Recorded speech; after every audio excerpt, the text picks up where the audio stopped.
Joker clip to explain that. Actually, that actually is the funniest thing I've ever seen in my life. Anyway, I don't know why we were there. Anyway, let's watch the Cars video.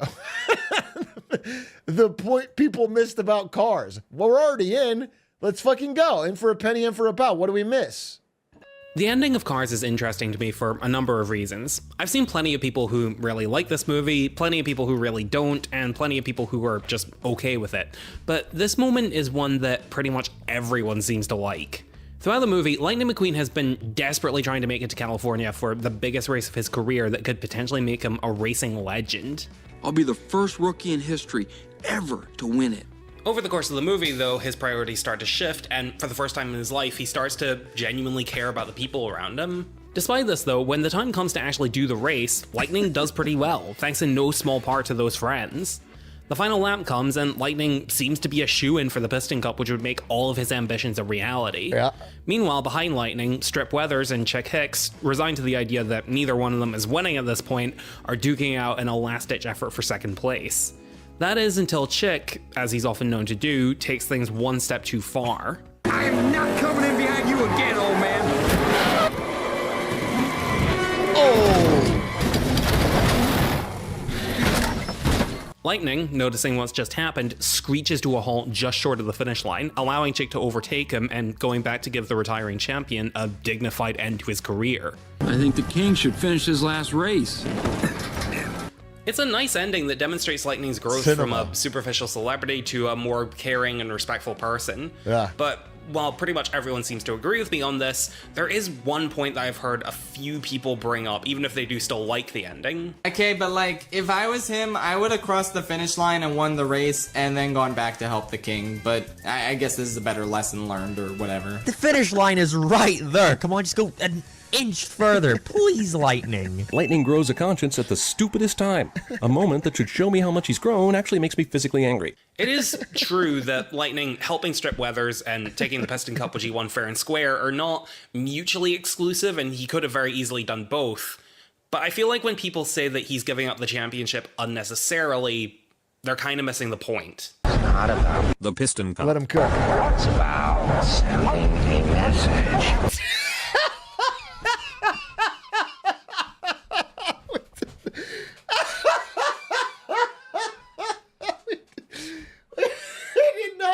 Joker clip to explain that.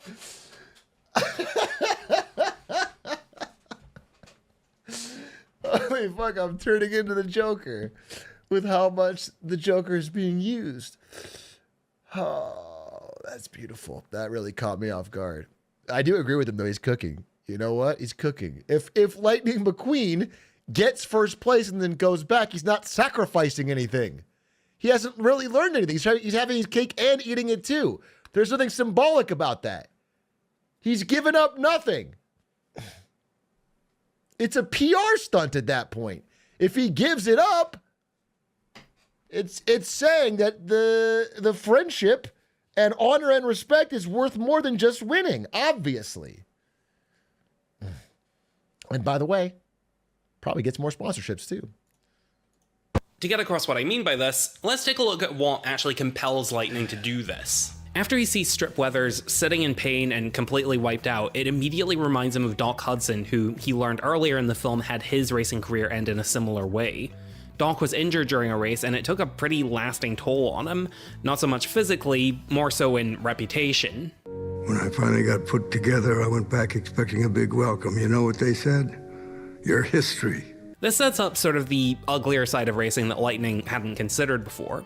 Throughout the early portions of the movie, the races are treated as this big spectacle because that is essentially what they are. They're sporting events primarily organized as entertainment for an audience.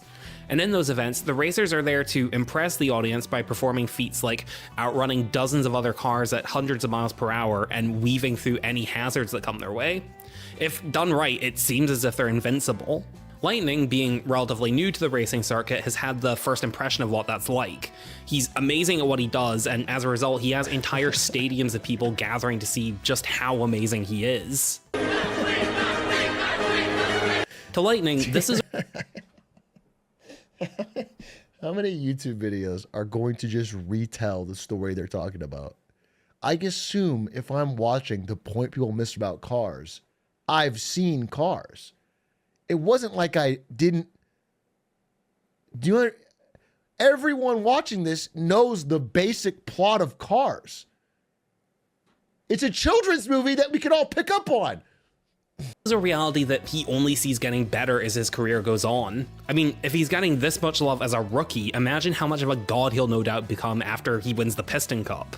But then he gets to know Doc a little bit, and it's revealed just how fragile that love really is. Doc had similarly built up this reputation as this legendary racer and enjoyed the benefits of that for a long time. But after I just don't get it. I don't get why this type of content is so appealing to people. Because I just can't imagine caring about this video unless you've already seen Cars, and then he's just recapping Cars for you. I'm fine with the beginning. He's cooking. He's making a point. And I'm sure I'm fine with the end where he gets to the point. But in the middle of every one of these fucking essays, they just recap the Wikipedia plot of a movie or TV show that you've already seen. I can't. Getting completely wrecked mid-race, he unwittingly did the one thing that can destroy that perception of him. He made it too real. All that spectacle that people loved him for and made him seem unstoppable was shattered, and from then on, nobody ever saw him as anything more than just another car who's as flawed as any other. And what's so impressive about that? And it's that shallow perception of the Piston Cup and its racers that Lightning was annoyingly playing along with. Throughout the early portions of the movie, he was showered with love and admiration from total strangers while also having an equally shallow view of the supposed riffraff that come with the gig. His only friendly interactions take the form of people heaping praise on him while he was being incredibly dismissive of anyone less remarkable than him, like his pit crew or the rusty cars that look up to him, not realizing Someone said, can you put it at 0.75 speed? I need to take this all in. just how easily that status of less remarkable could be applied to anyone, even someone like him. Fast forward to the final race of the movie, where Lightning has become a little bit wiser as to where the value in a person comes from. Lightning is in a safe position to receive everything he's always wanted, but when he sees Strip Weathers wiped out, thoughts of Doc flash into his head. Yeah. In particular, what happened after his wreck. Yeah. Moved right on to the next bookie standing in line. And now it's up to Lightning if history is going to repeat itself. A multiple-time Piston Cup winner suffering a painful end to their career, only to be overshadowed by a rookie doing something impressive. In his case, being the first rookie to ever become a champion. And with the entire world watching, Lightning decides to set an example.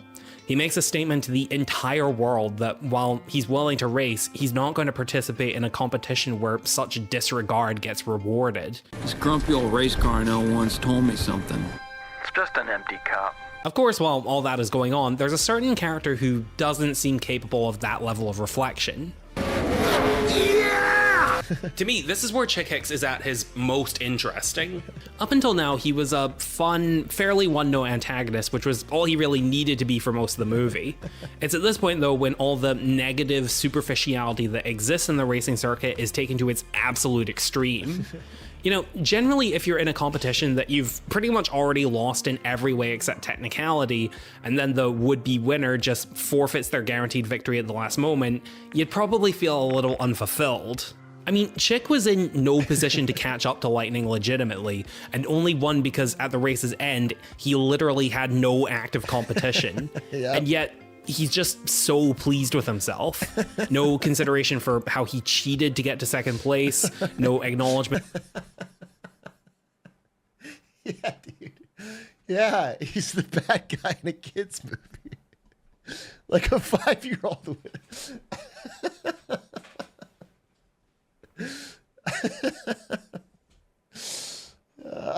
Oh man. Meant that he's demonstrably not the most skilled racer who competed. Not even any curiosity as to why Lightning stopped short of the finish line. All that matters to him is that he's the champion, showing that he never really cared about the race. It was only ever about the glory. Not to mention, we can see that little message that Lightning was trying to send paying off in a few different ways. First, with the guy who came in last getting a massive cheer from the audience, while the Piston Cup winner is shown having such a lack of empathy and narrow-minded view of being someone of worth that he legitimately can't understand why people don't like him. Hey, how come the only one celebrating is me, huh? And finally, while nobody wants to give Chick any attention, look who the press do want to speak to. I've made it no secret. Holy shit, I never noticed that. Holy shit, I never noticed that. The press wanted to speak to the hero, the protagonist, the one that kids like when they watch. It's almost like the... How did I miss that? I thought the point of the movie was about how Chick Hicks was right and he was great. But now I'm seeing there's a whole different message they were subtly trying to get through. In the past that Cars is not a movie I'm overly fond of. Not that I don't like it, it's just that I don't have particularly strong feelings about it overall. But there